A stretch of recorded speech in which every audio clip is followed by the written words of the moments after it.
Screw jack.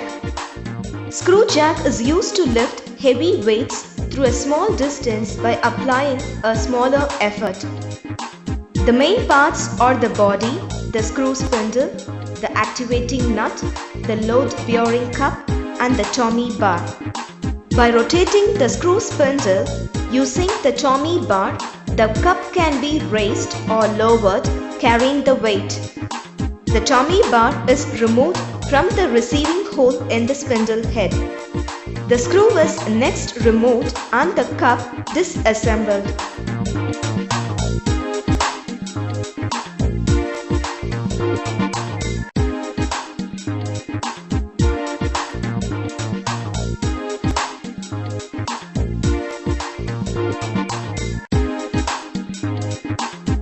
The spindle is unscrewed and the nut is removed from the body.